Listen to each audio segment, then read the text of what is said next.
Welcome to the Electric Wire Podcast. We bring you news and views on the most pressing issues facing Wisconsin's electric industry, from policymakers, executives, and customer and environmental advocates. Bringing you these discussions, we are the Customers First Coalition. Here's your host, Executive Director Kristin Gilkes. Well, welcome to the Electric Wire. I am happy to be joined today by a CFC board member and Citizens Utility Board of Wisconsin Executive Director. I'm content. Tom, thank you so much for joining today. Great. Hey, thanks, Kristin. Great to be back on with you on the Electric Wire. I'm really happy to have you back today, Tom.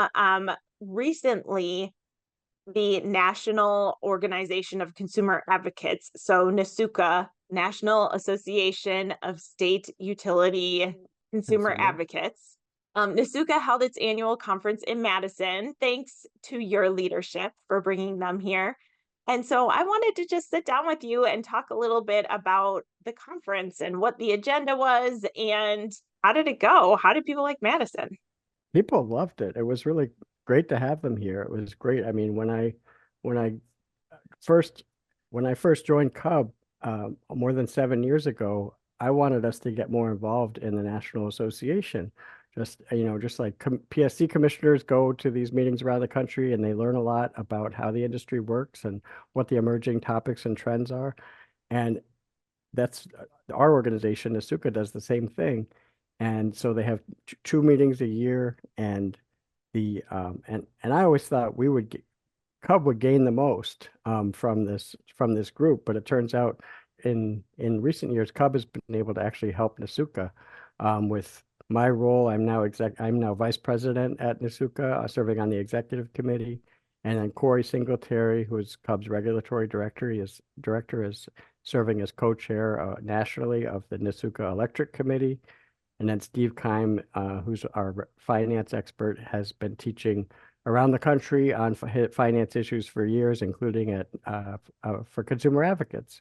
And he even helped our counterpart, CUB Minnesota, and worked with them on a rate case last year. So it's been beneficial for CUB to bring ideas back to Wisconsin from consumer advocates in other states. And now we're glad that we're sharing with the rest of the country too. And one of the highlights of the event was at the Monona Terrace, where Corey and Steve both were awarded service awards from NASUCA for their work for customers around the country. So it was a really cool event. Well, that's so cool. And congrats to all of you on your leadership roles, and congrats to Corey and Steve for those awards. Yeah, thank you. So tell us about the agenda for the conference, Tom. What were the highlights? So the highlights, I mean, it was actually really topical. I mean, there's a lot of issues in front of us as consumer advocates and as utilities, for that matter. We had a good attendance from consumer advocate offices across the country, but we were talking about consumer protection during extreme heat. As states, in Wisconsin, we're used to the winter weather moratorium for customers during our cold winter months, but on weeks like this, when it's 90 degrees, it's more extreme in other parts of the country. And so there are actually states and consumer advocates working on this issue that are trying to make sure that there are protections in place, including moratoria on shutoffs during the hottest parts of the summer. So Arizona in particular has been dealing with extreme heat and consumers actually passing away, unfortunately, during periods of extreme heat after they've been shut off. So yeah. some really critical topics, and that it wasn't a light way to start the agenda, to start off the week, but it was really important. And we were really happy that Wisconsin PSC Commissioner Kristy Nieto came and gave opening remarks and gave a kind of a Wisconsin welcome. And she highlighted the fact that she started in consumer protection. She used to work at DATCAP, our consumer protection agency in Wisconsin, and then worked in consumer affairs at the Public Service Commission before moving up to running the energy regulatory area. And she really it was really gratifying because she was, basically talking about the role of the consumer advocate and making sure there's balanced decisions when regulators make decisions involving our utilities. And so she highlighted CUB and consumer advocacy. So we really appreciated that. Um, Unfortunately, this conference conflicted with the Midwest Regulatory Conference, which was in Minneapolis at the same time. So a lot of the commissioners and the utilities were over in Minneapolis, and we're going to try to make sure we don't have scheduling conflicts like that in the future. But nonetheless, we had a good crowd, and other topics were just uh, all over the place. But really, a highlight was for me was data centers, because ever since late last year and early this year, it's kind of been the talk of the industry. Yep. And particularly in Virginia, but not just in Virginia. We're talking about it here in Wisconsin now too. We had a representative from Dominion Energy in Virginia talking about the whole Dulles Airport, Loudoun County surge of development of data centers that's happening, and that's kind of ground zero for this trend. And the thing with data centers, I mean, as David Springy, the executive director of NASUCA, a past participant in the electric wire, he mentioned, yeah, well, it takes 2 years to build a data center. It takes much longer, as much as 10 years, to build the power lines, transmission lines, or power plants that are needed to serve them, and because of how energy intensive data centers are. Thank you. Tom, I think we mentioned this when we were just one-on-one chatting about the conference, but do you see a role for small nuclear modular reactor technology in helping facilitate some of the load of data centers? Or how does nuclear play in, as data centers require a lot of energy, and I know many of them are trying to still keep carbon emissions low in the process? Yes, no, that's a really good question. And the challenge with data centers and how much energy they need is it's a big amount of power. And when you talk about small modular reactors, that the word small is in the name. So I think that's one of the challenges is how, SMR technology is evolving and it's coming, but when will it be ripe and ready is a question, and then will it be sufficient to meet this demand is another question. Out east, there's talk right now of with Constellation Energy, and this is in some of the deregulated states for those who are avid listeners of this. We have two different models around the country, and in the deregulated states, they're talking about direct selling the nuclear power from existing nuclear plants to data centers. And the concern that the consumer advocates are raising is, okay, let's say you're taking a 60 or 70-year-old nuclear reactor and you're direct selling it to that. That gets the data center the kind of those low carbon attributes that they're looking for, that the tech companies may be looking for, and it gets them, assurances that the power will be there. But what does that mean for the other customers, the residential customers, the small business customers that we represent, and even other factories? That's a real challenge. How much does the system have to respond to selling off a nuclear plant or selling that contract to nuclear? So that's an emerging concern as well.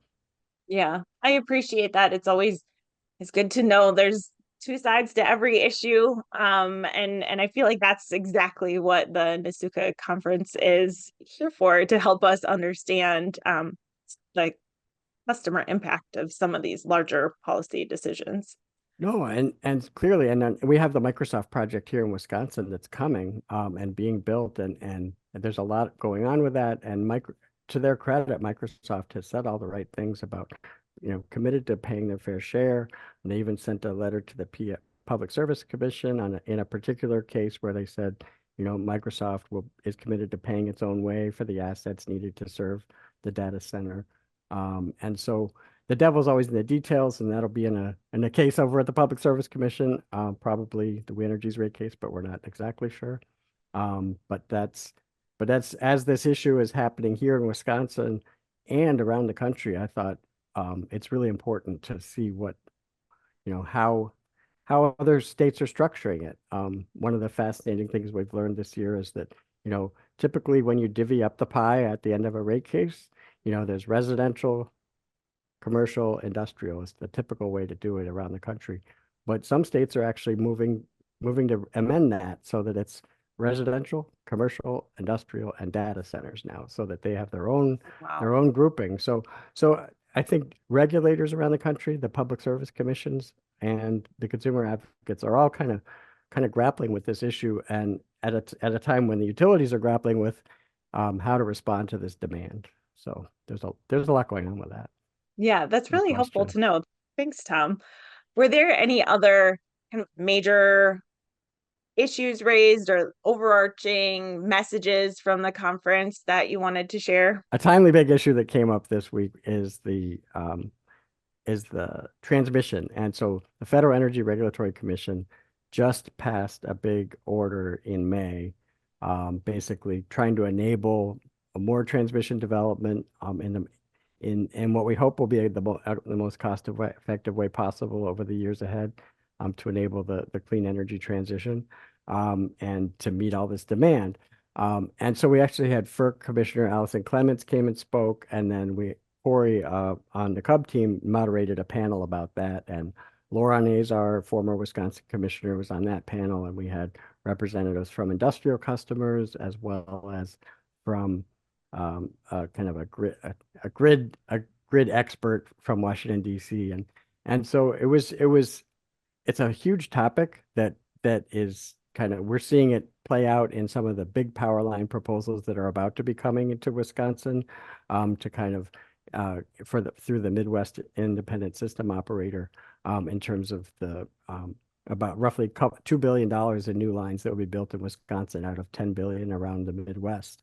And so that was a big topic. And then one of the features was we've highlighted the participation of AARP, which we had, which AARP is it's an affiliate member of NASUCA as well as a sponsor of the conference. And Bill Malcolm from AARP came and talked about doing transmission carefully and well, and kind of making sure that consumers have a voice at where the decisions are made on the regional level. So, for example, and one of the speakers this week was Greg Paulus from the consumer advocates for the PJM states. And so they actually have a consumer advocate at the regional level, whereas in MISO, the consumer advocates also have a role to play, but it's kind of more as a sector group, but they don't have paid staff that's there at the MISO level every day watching what's going on. So there's different ways of doing it, and we're looking at ways that consumer advocacy can better represent the customers across the MISO region. Good. That sounds helpful. Was there, I think when we had David Springy on, did we talk about the consumer advocate at FERC? Where is that in the process? So yes, we had a representative from the Office of Public Participation, who was actually formerly a consumer advocate in Washington, D.C. And she spoke about just the ways that FERC is trying to expand advocacy for participation in proceedings. They stopped short of actually setting up a process like Wisconsin has to provide intervener compensation for groups to participate at FERC, but they're very good about answering questions and making sure and facilitating awareness of what's going on at FERC. I think Congress originally intended that there would be kind of this funding mechanism for more participation, because consumer advocate offices don't have extra money laying around and they're so focused on their own the cases at their own state utility commission that sometimes it's challenging to be monitoring all the FERC things at the same time. You mentioned Bill Malcolm speaking as well, and he was advocating for a consumer advocate at MISO. Correct. Were there any more details on that or anything else we missed from Bill? He highlighted just the past the history of both in Wisconsin and in other states of basically being a voice for people on fixed incomes. And so they're involved in many states now. And they actually did a little bit of they had been very involved in Wisconsin too, in about 10 years ago when utilities were looking to raise the fixed customer charge on utility bills. AARP got very involved in trying to see if we could restrain that, and not have fixed charges go high that people don't have opportunity to, through energy efficiency and taking control of their energy charge, save money. And so we really appreciated that. And then just in the last year or two, AARP's gotten more involved in Wisconsin again. So some AARP members getting involved in submitting public comments and rate cases, and then AARP getting involved in lobbying the legislature on different issues. Cool, great. Well, shout out to AARP, and hopefully we'll get to talk more with them on a future podcast episode as well. Was there anything else I missed kind of on the agenda? We had actually a pretty interesting speaker from the Electric Power Research Institute talking about electric vehicles. And so what this is doing is they've created a really sophisticated tool that'll actually help utilities plan the build out of EVs that we think is coming. And we know is coming because now the legislation passed in Wisconsin, and now we're getting this federal funding for charging stations along the interstates. But in terms of the demand from electric chargers from homes as people buy EVs, they have a tool that actually is going to help utilities plan the build out of the distribution system, and as companies move their fleets over toward electric vehicles, they can look at a particular area that has a lot of Amazon or other facilities, and that they say, well, if you have this many fleets in this zip code, or that convert over, you might have to do some changes to your distribution grid to actually respond to that. So it was somewhat in the weeds, but actually the kind of the visualization tool that they had for that was pretty cool. So that was one thing that was kind of a surprise for me.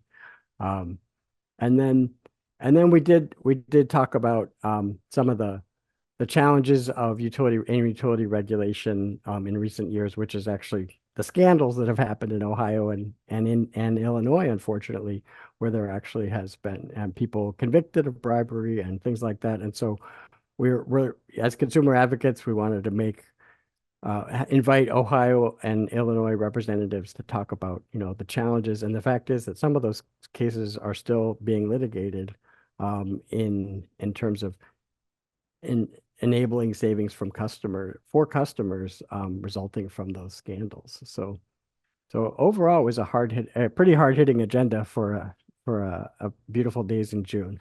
Good work, NASUCA, and good work, Tom. Are there issues you see on the horizon, perhaps that'll come up at a future meeting, or what are the issues that seem like they're coming at us? I think it's this combination of the data centers plus, reshoring of manufacturing from overseas, plus the auto industry conversion over to electric with the battery technology. So how energy intensive is the next 5 to 15 years, and how do we respond to that? We're seeing that. I think that's huge. And I think from a customer point of view, it's how do you meet that, and what role does nuclear play is going to be even more topical, I think, for the next NASUCA conference than it was at this one. And then where is that tipping point in terms of affordability challenges for customers? I think that's a real concern that we have here in Wisconsin, as with the second highest rates for residential customers in the Midwest. But it's a tipping point around the country because so much is coming at us, that in terms of new building of new plants, that how much can customers, especially customers who are struggling to make ends meet, how much can they withstand? And how do we make sure that as we're doing all this, that affordability is job one? Okay, I always like to pick people's brain sometimes, Tom. And I'm just going to put you on the spot. If there were like what are the top 2 or 3 things you would do to bring down the cost of electricity? And you still get your all the power moment later, but just Well, as you're this talking is, about affordability, I'm yeah, just no. curious. So I think some of it is it's finding ways to save on the things that are being jettisoned as part of the energy transition. And so for a huge issue in Wisconsin is as we transition away from the coal, um, how much do we still owe on those coal plants? Because the fact is, the utilities in Wisconsin spent a lot of money, actually billions of dollars over the last 20 years to retrofit coal plants to make them better for the air. But then the economic conditions changed and they're actually transitioning away from coal completely over the next number of years. And so there's there's a lot of money still to be paid. And so a big source of savings that can actually help customers afford this transition is if we're going to be paying them full profit to earn whatever that profit is for the new stuff, let's save money on the old stuff. So that's kind of a paramount issue. And then the other issue is just how much, if we are going to be building a lot of new stuff, which it clearly is on the horizon, whether it's natural gas, more solar, more battery technology, then it's setting those profits in a way that's really balanced. And the profits have come down, the returns on equity have come down over the years in Wisconsin.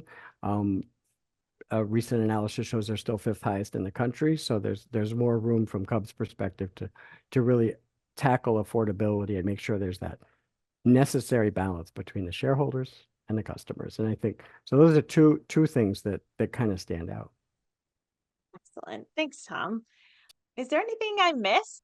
Um, I think I know that it was wonderful having the chance to have people from around the country come. I think we had more than 30 offices from California to Connecticut, from Florida to Oregon. So we really span the country on this. And it was an interesting mix because Cub is, as you know, the nonprofit consumer advocate for Wisconsin customers. And so we had Cubs come from Michigan and Oregon. And then we had the more traditional consumer advocates that are state attorney general's offices, kind of state agency folks. So it was great to have them here and great to have them be here at such a time of industry change and important conversations about where this industry is headed and where regulation is headed. Well, here we are, Tom. It is time now for the final question for all of our guests, and that is, what would you do if you had all the power in the industry?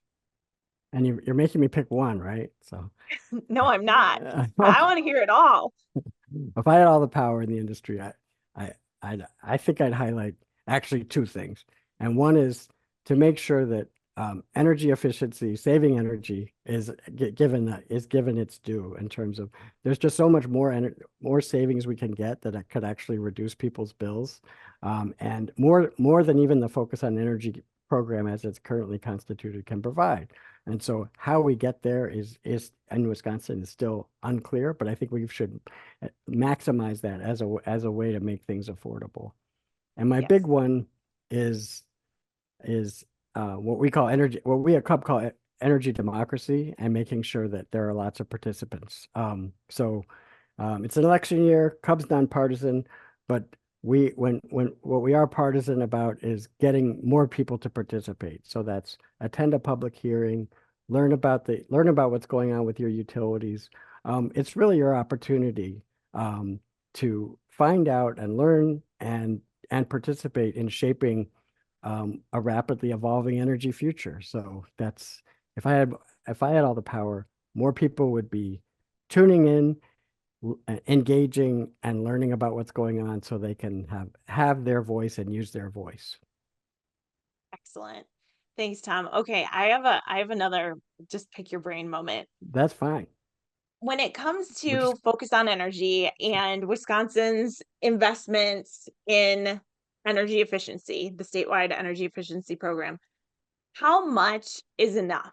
I've seen, various proposals through the years of like, what is the right number to be spending? Is more always more? Is there a limit, or what would you do to specifically like maximize the impact of the program, and what do you think that would take? I mean, I think the proposals have been out there to double the budget in the past, and I think those were grounded in studies that showed if you spent this much more, you could get achievable energy savings. And the whole key with focus is that for every dollar it spends, it brings back over $3 in savings over time. And it's actually been rated one of the top programs in the country in terms of saving money. And the cumulative effect of that is also saving money, because the more people save it, the en masse, then we use fewer power. That reduces the need for future power plants. So, and that in turn produces savings. So what that number is always hard to figure out. And does it always have to be focused? Utilities have their own ideas about ways to save. I know that's always an issue too, a challenge too, is just to making sure that's all well coordinated. But Yep. I think what we're finding is that there's still more untapped potential, and that's why we want to see a strong focus on energy programs for Wisconsin. Excellent. Tom, thank you so much again for coming by to share your insights today on the NASUCA conference. And I wanted to mention too that the Customers First Coalition is hosting a power breakfast on August 15th. We will be talking about some of our top podcast episodes through the years, one of which was the reality of retail choice, which highlighted some of the challenges that can come if a state goes the route of deregulating their utilities or offering a retail choice model. I know Hub shares some of those concerns about going to a retail choice model. We're actually bringing in Laurel Peltier from Maryland, who is a consumer advocate there. She does a lot of work helping customers understand their utility bills. And I know that she's worked with AARP in Maryland and some other consumer advocates there. So, Tom, if you have anything you wanted to add there about how Cub feels about deregulation or retail choice, would love to hear it. Oh, sure. Well, two points there. One is our counterpart in Illinois, Cub of Illinois.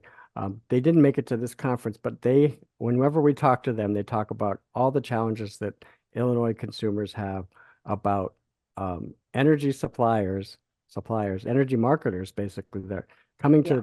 going door to door, and taking advantage of people who weren't ready to change their bills, change to Yeah. a different utility. They open their door, and all of a sudden they have a different supplier, Mhm. even if they didn't say yes.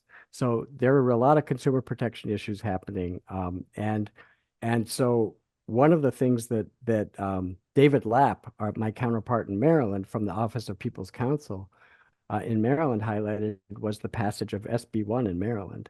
And I'm sure we'll be hearing about this at the conference, but it's Yes. basically one of the more significant moves around the country to actually take a step back from deregulation. I don't think it unwinds it entirely, and we'll hear more at the conference, but it's good to see that the consumer advocate side and the consumer protection side was highlighted, and Laurel's work and David's work in Maryland highlighted that enough that they actually saw legislation pass to rein in deregulation. And I think that the David Lapp talked about, he mentioned this during our kind of internal portion of our meeting where we were just sharing information from each state. And that was one of the big wins that he highlighted for Maryland consumers. So we'll probably be hearing more about it at the conference, but I was glad it came up at our event as well. That's so exciting to hear, and big congrats to Maryland and consumer advocates for that big win. Thanks Good for stuff. thanks for sharing that, Tom. Sure And thing. we will look forward to hearing more about Maryland's SB1 when Laurel is here in August. So registration is open on the Customers First website, customersfirst.org. And so we hope to see many of our listeners there at the Power Breakfast on August 15th as well. Come on, come on. Awesome. All right. Well, thank you so much again, Tom. Good to see you. Thank you. Thanks, Kristin. Bye-bye. All right. Tom and I were chatting offline after we ended recording, and there was some stuff that's too good to leave out. So we're going to go back to a couple more questions. And Tom, we were just talking about an upcoming report that's going to be issued by the Consumer Critical Issues Forum, right? Yeah, Critical Consumer Issues Forum, I think. Okay. That's So CCIF right. usually meets in tandem with the EEI, Edison Electric Institute conferences. And so they've got this new report coming out. They always do a really fantastic job, in part because of the people who contribute and participate. And Tom, it sounds like you and Corey were really involved in this coming report. So I just want to hear more from you about this report and what it all involves. Exactly. So no, thanks for bringing that up. This CCIF takes on a big topic every year, and it's basically taking the people that are usually duking it out in litigated cases and putting them in a room where they can actually have frank conversations. So I sat right next to a gentleman from Georgia Power, and the CEO from Arizona Public Service was 3 seats away. At the meeting I went to in Boston, and then Corey participated and others as well. So, and the topic this year is actually innovative rate design, and so it's talking about basically making sure that how we set the prices is fair for customers, but also enables savings for customers. And so one of the things that generated a lot of conversation at these meetings was the experience in Missouri of actually shifting customers to time of use rates, where you can save money, but in the evenings and on the weekends, if you do your dishes and charge your electric vehicle, do your laundry after the peak pricing times. And the Arizona experience shows that customers can get significant savings, and utilities can get significant savings on those hot days. And it's actually a source of helping meet reliability. And what is this all about? We've talked a lot about affordability, but it's all about reliability. And this is an incredible tool for reliability. And we have programs like this here in Wisconsin. MG&E has the MG&E Connect program that enables customers to use through a smart thermostat. MG&E will cool on a hot summer day. MG will cool your house in the early part of the day, and then turn off the air during that peak critical hours when you need to when there's concerns about if there are concerns about reliability. And so you multiply that and you get what's called one virtual power plant. And so where you can actually provide savings to customers and meet reliability at the same time. So CCIF is going to be championing some of these things in its report that's coming out next month. That's so cool. And to me, it seems like a no-brainer. And it's one of the things I remember from my childhood. I think we were part of a municipal utility, but I know co-ops have really been leaders in doing this, and many of them never stopped. But it's I turn down the AC on the really hot days, and it helps save resources for everybody. And people would participate in the program and maybe get a little a better rate because of it. But it seemed like a pretty popular program. And you hear less about it, or you certainly heard less about it for a few years. Just wondering if you had any additional thoughts on that, Tom. Yeah, no, it's really we were glad that MG&E started this program, and we're seeing it replicate. Alliant now has one. I'm pretty sure it had some version. And so and in the proposal that We Energies and WPS filed in the rate cases this year, they're planning to launch one in the next couple of years as well. They're kind of a smart thermostat-based demand response programs modeled on the MG&E program. We encouraged the utilities to develop that as part of the rate settlement 2 years ago. And now it's going to be in the commission this summer or this fall for consideration. So we actually, when actually see these return. It was a complaint in particular in Green Bay at public hearings on the rate case a couple years ago.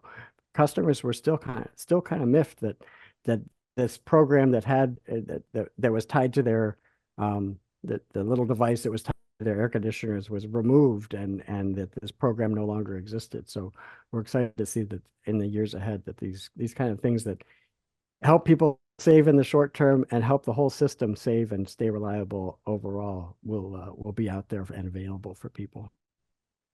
Excellent. Well, Tom, as we have discussed throughout this podcast, the more we can keep that reliable power in mind and help it stay affordable for everyone, the more customers will benefit.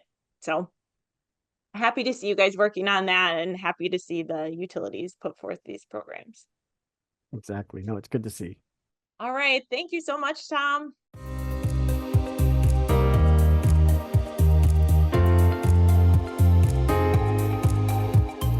Thank you to all of our listeners for tuning in. Please support our work. You can subscribe to the Electric Wire podcast if you haven't already, and you can follow us on Twitter @The Electric Wire.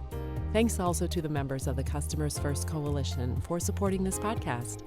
Our members are Dairyland Power Cooperative, Madison Gas and Electric, the Municipal Electric Utilities of Wisconsin, WPPI Energy, the Citizens Utility Board, the International Brotherhood of Electrical Workers Local 2150, and the Wisconsin Electric Cooperatives Association. Thanks again for listening. We'll have a new episode next month.